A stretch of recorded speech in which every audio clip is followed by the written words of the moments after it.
Magandang araw mga ka-aerial defense, may ibabahagi na naman ako sa inyo.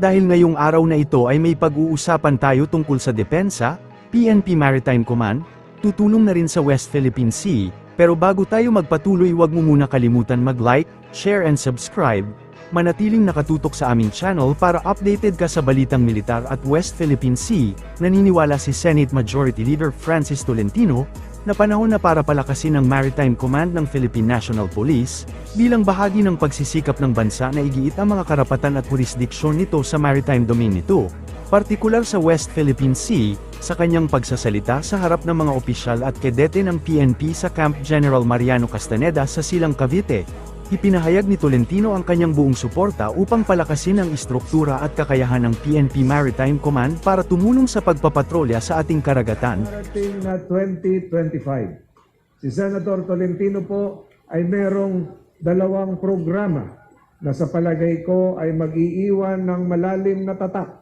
sa ating kapulisan.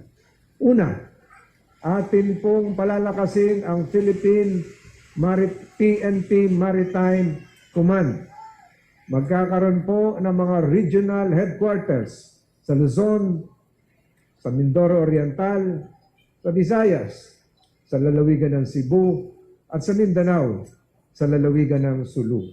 Balak po ng tatlong regional headquarters na yan na tulungan at palakasin ang ating Philippine Navy at ang ating Philippine Coast Guard, lalong-lalo na sa pagharap sa mga hamon sa karagatan, lalong-lalo na sa ating West Philippine Sea. Hinihikayat ko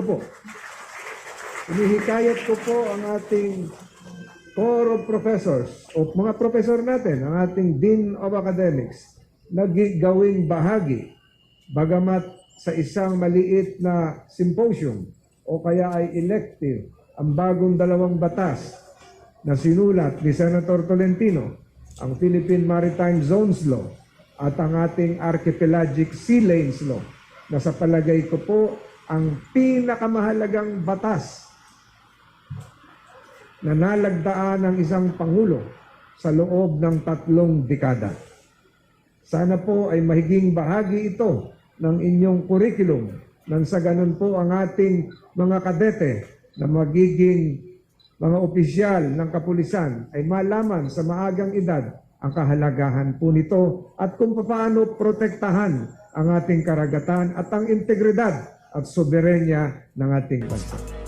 Hinihikayat ni Speaker Ferdinand Martin Romualdez ang mga kasapi ng Association of Southeast Asian Nations o ASEAN, at iba pang mga bansa na suportahan ang posisyon ng Pilipinas sa mga isyu ng pinag-aagawang West Philippine Sea. Ginawa ng lider ng Kamara ang apela noong Biyernes sa Trilateral Commission, isang non-government organization na nagtitipon ng mga pinuno mula sa rehiyon at sa buong mundo upang talakayin ang mga mahalagang usapin. Tinutukoy niya ang desisyon ng Permanent Court of Arbitration na kinikilala ang 200 milyong exclusive economic zone ng bansa alinsunod sa United Nations Convention on the Law of the Sea, at binaliwala ang pag-aangkin ng China sa South China Sea, kabilang na ang mga lugar sa loob ng West Philippine Sea. Ipinahayag ng lider ng Kamara na may malaking papel ang ASEAN sa pagpapalaganap ng kooperasyon at rules-based order sa rehiyon. South China Sea, the Philippines faces complex challenges to its sovereignty, yet our commitment to a peaceful, lawful resolution remains resolute. We uphold the 2016 arbitral ruling as a testament to international law, a beacon that reminds us that might cannot make right, and that the world is governed not by whims, but by principles. We call upon all nations, great and small, to stand with us in defending this order. The Philippines believes that security cannot build on foundations of intimidation and unilateralism. True security is forged through trust, mutual respect, and adherence to rules that bind us all equally.